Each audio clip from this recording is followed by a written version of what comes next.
agenda.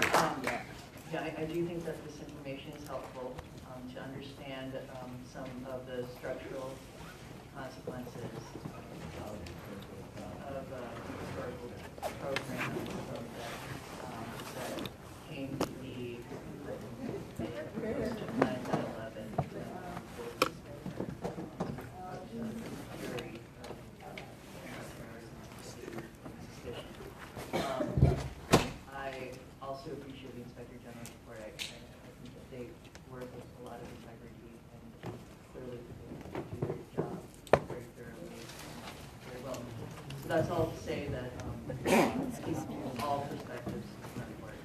And, you know, I spend a lot of time in these structural critiques and it does help us to understand the report. Tell them to let the other people in who are outside. Only that I want to first thank Commissioner Johnson for permitting the deviation from the way that we typically run our meetings in order to allow an extended presentation on this matter. Also to note that perhaps we, going forward, can give some thought to how we agendize certain items in order to perhaps not run into the difficulty where we have very narrow comments, so that we can maybe open things up a little bit. I think that's really all that happened here. There's certainly no intent on the part of the presenter to violate the Brown Act or to speak beyond what was agendized. And I'm confident no attempt on the part of that commission, and certainly via Commissioner Johnson's actions, to seek to limit the kind of information that's put before that commission. Just a little conflict between what's agendized and what was being reported, and to say, as Commissioner Kim has indicated, certainly appreciate their perspective and data from members of the public, as it does help to illuminate our own understanding of issues before us. So thank you for that. I appreciate your perspective. I have some questions and comments, but I'm going to wait till you do your next 15 minutes and complete the whole thing and do it all at the same time. Mr. President, for the record, it's important to note that the agenda was published on Friday. I received inquiry from Mr. Khan yesterday afternoon. There was no time to amend the agenda, so the agenda was prepared before the presentation was even suggested. So there was no attempt to stifle Mr. Khan's comments or his response. The city attorney was doing his job, keeping the focus of the agenda item before the public, which is the purpose of an agenda. Just want to make that very clear. Well, we look forward to a bigger hearing and public hearing. Just to FYI that 6 or 7 neighborhood councils in the city of Los Angeles have already passed motions against the SAR program. They want these programs to be completely terminated, and I hope you take meaningful action. Thank you.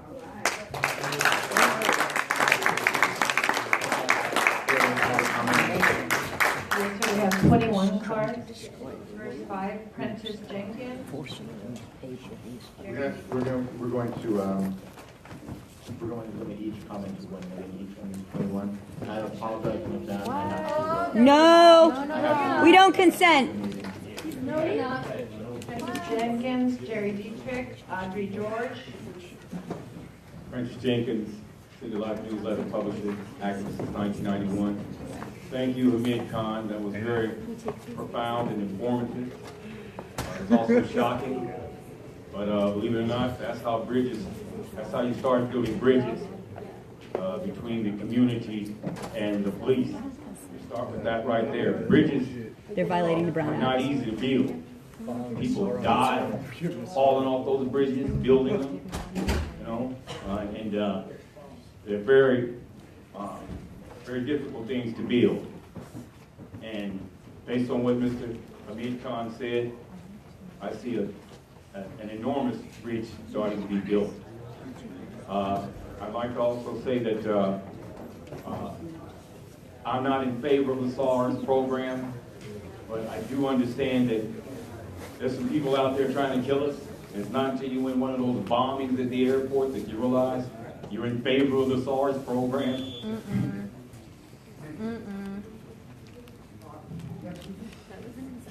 I'm Jerry Dietrich again, and we'll be very less than that. I just want to reiterate what Hamid already said, that this whole thing is a big And even if you file a California Public Records Act request, you can't get the information. And that's unheard of. In my opinion, that's, it's just unprecedented. It really is, and it should stop. Audrey George. Audrey, White People for Black Lives. Thank you, LAPC, Stop LAPC, for that great presentation. Just like with the gang member database program, I find the whole idea of the SARS system, the fact that we have one in the first place, to be abhorrent and scary. And I think that it creates fear and confusion and recreates the kind of suspicion that people have of each other, like from the McCarthy era and in Nazi Europe, where people were always afraid to say anything in front of other people and were always turning on each other. And I hate that you're doing that to our city. I want to also say that it confuses things. As Hamid's presentation showed, it's not just terrorism. It's suspected terrorism, it's suspected criminal activity, which is going to lead to reporting on activists, protesters, Thank you. protesters, occupiers, decolonizers. Next, you want to call the next speakers up? Ashley Richardson Hall. Jojo Smith. Elizabeth Thornton.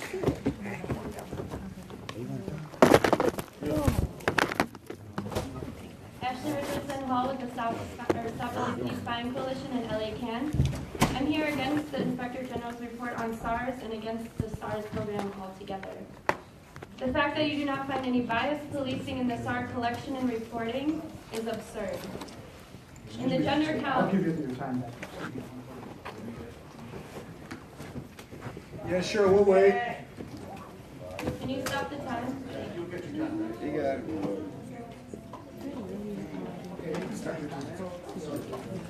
The public As I was information saying- Chief Downing is sitting in for Chief.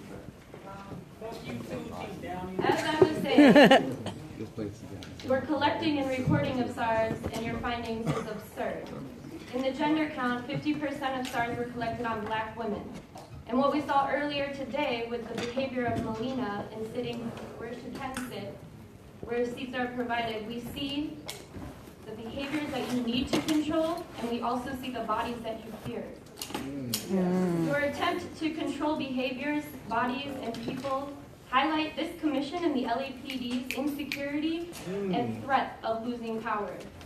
We see the pathologizing of people and behaviors all the time by the SCI task force in Skid Row, where I work.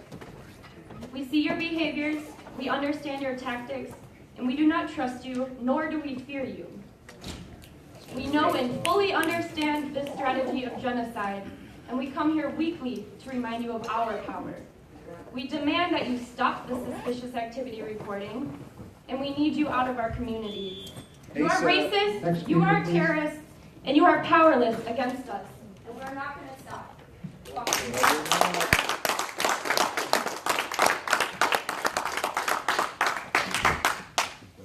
Jojo Smith from Los Angeles Community Action Network.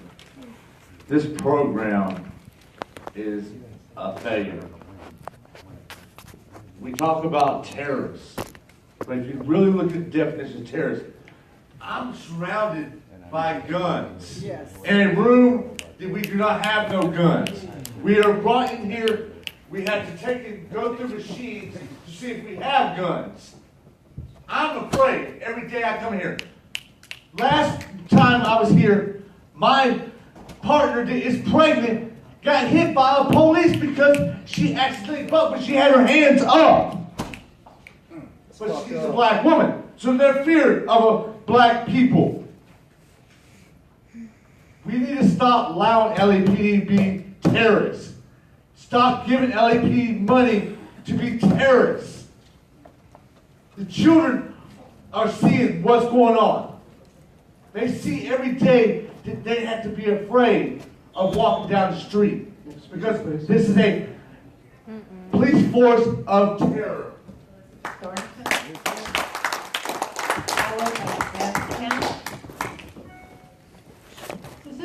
Suspicious activity reporting is a program that was sold to the public under the presumption that it had safeguards. These so-called safeguards were three. One, the intradepartmental screening that was supposed to identify unfounded SARS and put them on a schedule for destruction.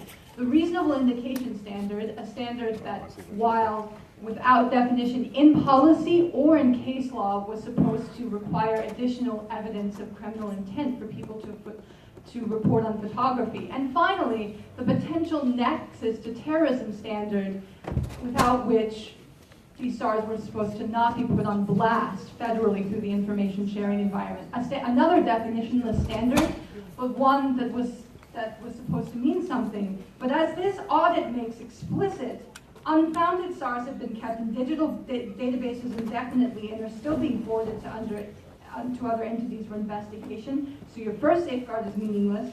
The Inspector General's own definition of nexus to terrorism in Roman numeral 5 renders both that standard and the lower reasonable indication standard meaningless. Its definition of nexus to terrorism is just, it includes the 16 activities.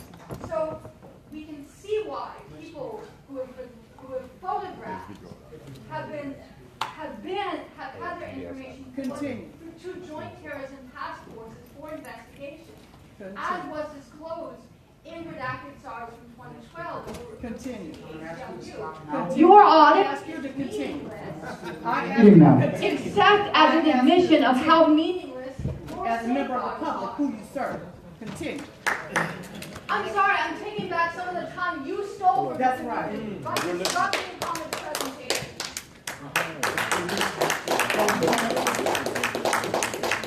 I'd like to start by saying this meeting is in violation of the Brown Act because there are empty seats and you're refusing to let people into it.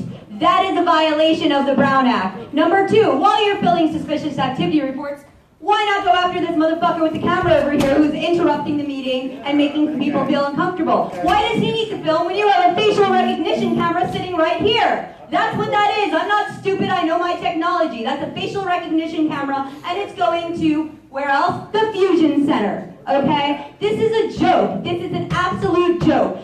This board does not respect the people, you don't respect our time, and you don't respect our voices. To see Steve Soveroff and these other fools over here, Matthew Johnson, they just need to step down because all they are doing is disrespecting the public, disrespecting our time, speaking over us and telling us to shut up. No, you shut the fuck up and listen. That's what your fucking job is.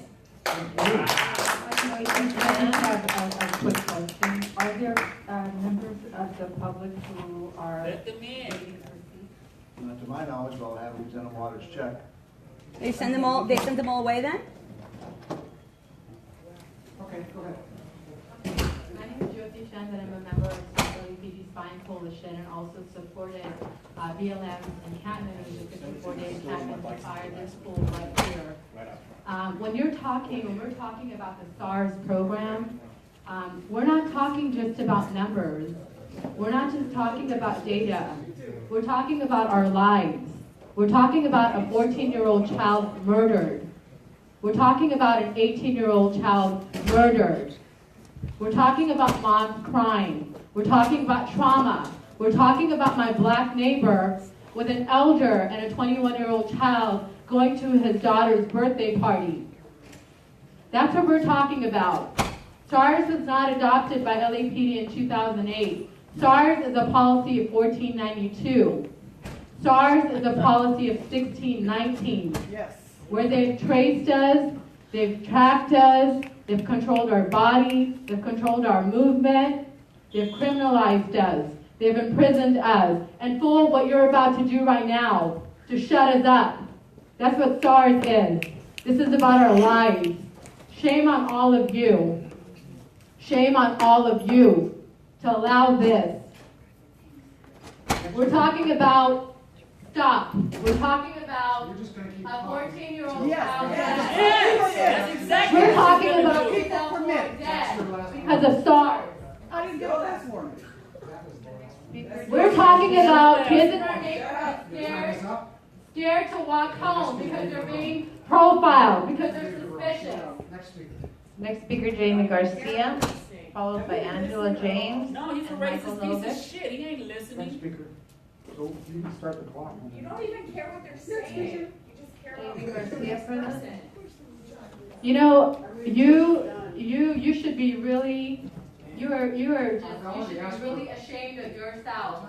How many times have we seen mothers in this room come in here and say their children have been murdered? Oh my God. Don't touch her. Recess and, Fuck all of you. Fuck you, Steve! She's standing there to fuck away from me. no, she's not. She's Yes, she is. Fuck all of It's you! your last one. Go fuck yourself, You Steve. don't care about what we have to say. Just let me follow you. Sham. You can leave the meeting. Is it possible that we could figure out how to move forward with the meeting? Please, let's move forward, please. Garcia. Please, let's move forward. Please, let's move forward. For the record, Mr. President, no one outside waiting. So they scared them all away. So the IG audit claims that the SAR program surveils only behavior and not people. But this is a complete smokescreen and a play on words in practice. In fact, the IG audit claims that the number shows is itself racist since it pathologizes people of color as inherently criminal. So there's a person behind the behavior. In reality, it's that person that is deemed suspicious. The audit showed that overwhelmingly numbers of persons engaging in supposedly suspicious behaviors are not white. So as we've heard, the Inspector General's audit of the SAR program continues to demonstrate. So I'm leaving the meeting because this is bullshit and I want to make sure my friend is okay. So fuck these facts.